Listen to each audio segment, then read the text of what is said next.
Hey guys, welcome back to today's video. Today is Thursday, January 28th, 2021, and today we're going to be talking about the University of Virginia Center for Politics Sabato Crystal Ball rating for the 2022 Senate elections. Now, the Sabato Crystal Ball has been very accurate in previous years, most specifically the 2020 presidential election when they ranked every single state correctly with the exception of North Carolina. The final election ratings for the presidential race was every single state correctly except for North Carolina, and I found that very interesting that they were able to get everything, almost to a T.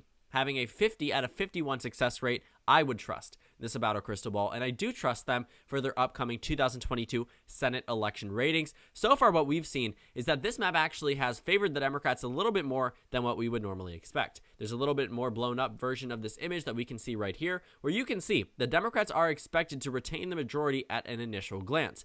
But the Sabato Crystal Ball has sometimes, helped the incumbents seem as if they have a better chance at re-election. It really does boil down to who the opposition party currently has, because when you're looking at states such as New Hampshire, depending on who the Republican nominee is going to be, it could either be likely/safe D or lean/tilt D. It really all depends on a lot of these nominees, but so far the initial rankings seem as if these incumbents are going to do very well in their both parties. The only toss-up race is actually Pennsylvania at the moment. Now, this slightly disagrees with the map that I've been showing you for quite some time now, outlining where I think that the swing states are. There was only one swing state on that map, that's the state of Pennsylvania, but I do agree that all of them are going to be competitive. I do think that Wisconsin, if I was to change this map, I would make it a toss-up, but I don't know more than them. This is what they do best. They got the 2020 election more accurate than myself, but just looking at where I would actually see it stand, I would say, Wisconsin, maybe slightly more competitive, given that Ron Johnson definitely has taken a much more favorable turn towards Donald Trump in the past, especially, through after the election. And I think that's something that could definitely hurt him, but it really all depends on who the nominees are for both political parties. But at face value, I would say the Democrats and the Republicans start around even at 46-46. But these 2022 Senate ratings actually give us a better idea of what we can expect. The Democrats are at 50. And the Republicans are at 49, which means there's very little leeway for either political party.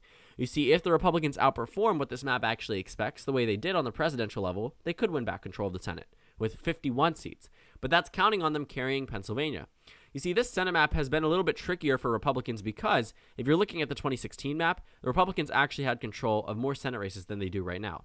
They had control of Georgia. They had control of Arizona. So based off the 2016 Senate map, which was the exact same one as this one, you would expect Republicans to do better. But now that Arizona and Georgia have since flipped to the Democrats, it makes it a lot harder for the GOP to make inroads on this Senate map. And there's actually an article that comes with the 2022 Senate races. These are initial ratings. They're never going to be 100% accurate. Sometimes, we do have races that are called very early on that end up being correct, but you're probably never going to see a 100% accurate map initially, especially since one race is rated as a toss-up. There can't be a toss-up election result.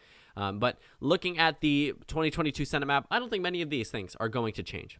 You see, the reason why Ohio is not safe, but rather likely, is because Rob Portman has announced he is no longer going to be running for re-election for another term from the state of Ohio. He would have been a shoo-in in that race.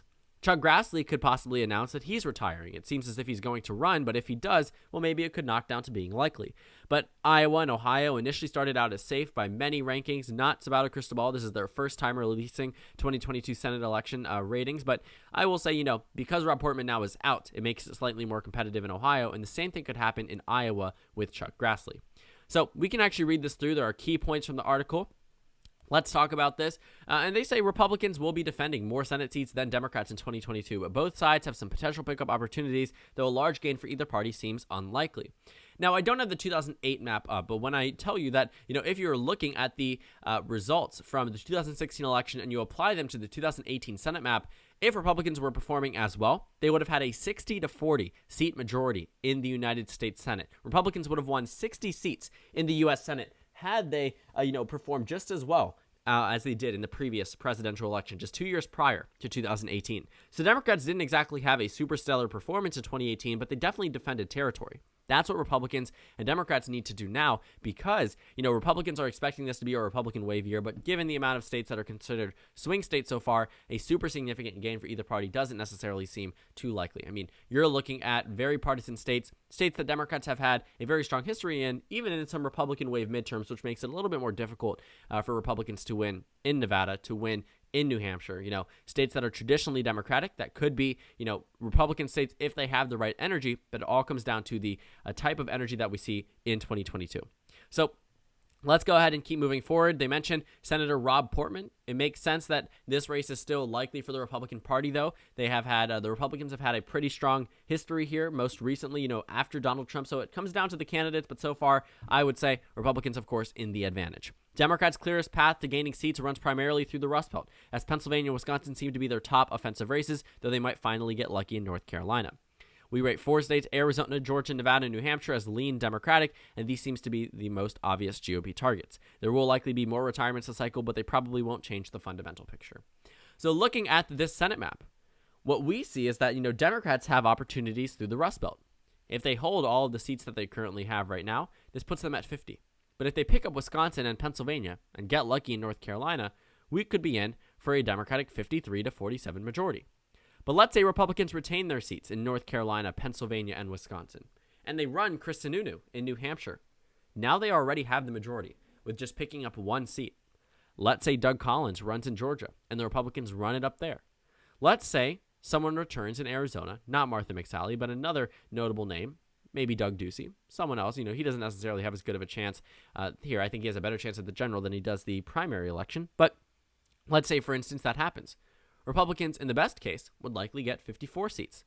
So not a super significant win for either political party. 54 would definitely be much better than 50, but that's still a net gain of 4. It isn't exactly something that would be, flaunted the same way you would see the 2008 Senate election results or the 2006 Senate turnover.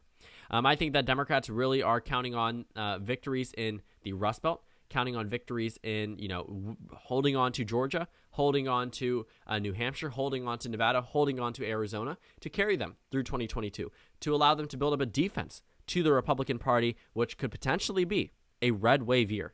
And if it is a red wave year, Democrats should be very worried about some of these senators. But based off the initial ratings, I do think that Democrats are in the positive here. I think they come out with these initial ratings. They say this is territory that needs to be defended by the Democratic Party. It's the narrowest Senate majority since 2000. Very, very narrow. So 2001. Very, very narrow for the Democratic Party. Previously, Republicans were in control when there were 50 seats. Now, Democrats are in control with the 50 seats because of Vice President Harris. And when you're looking at, what Democrats are going to try to do, they're going to run it up through the Sun Belt. They're going to ensure that they hold on to Nevada, Arizona, and Georgia. New Hampshire might seem like it'll be an easy flip for Chris Sununu, but I promise you governing is very different than running for a national race where you will represent your state in Congress.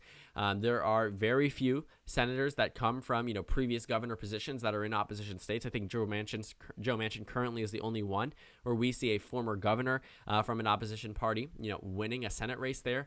Because West Virginia is a very solid Republican state, Joe Manchin is probably the only Democrat that can actually win there so far because he is the incumbent and because he has been elected in previous elections. So looking at the landscape, I wouldn't say Chris Sununu is by any means the favorite to win the Senate race, even if he enters in. I think that he could start out with a very competitive Senate race, but I would no means would say, count out the Democrats in New Hampshire. Or even if Doug Ducey tries to run in Arizona, Mark Kelley is still individually a very strong candidate.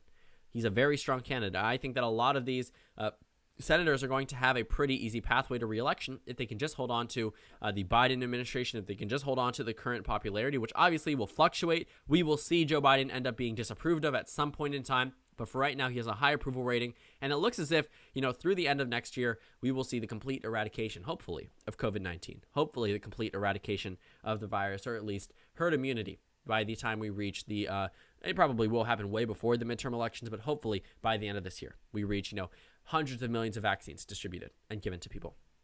So this is something that Democrats are going to be on the defense. They are going to ensure that they are able to win these Senate races, hold on to them, and possibly make gains. The Democrats can afford to lose a Senate race in Nevada if they're able to pick up Pennsylvania. I'll show you why. Because it would just be an even trade. If Republicans, we're looking at the current Senate map composition right now. Let's say Democrats pick up Pennsylvania, but Republicans have an unexpectedly, large victory in Georgia. Well, it would still end up being 50-50. Or Republicans could win back Arizona with a much more Republican leaning ancestry versus Wisconsin. And, Wisconsin is a pickup for Democrats. So Democrats can trade with Republicans in terms of which seats that they hold. It would solidify the Democratic hold in the Rust Belt in terms of Senate seats. It would officially make Wisconsin, Michigan, Pennsylvania, Minnesota all have 2 Democratic senators. For Republicans, it would end up being, at a point where now they have 1 Republican in Georgia, they have 1 Republican in Arizona, they have both Republicans in Florida, both Republicans in North Carolina. So Republicans are going to want to try to win back seats in states that they previously won in the past. It makes sense.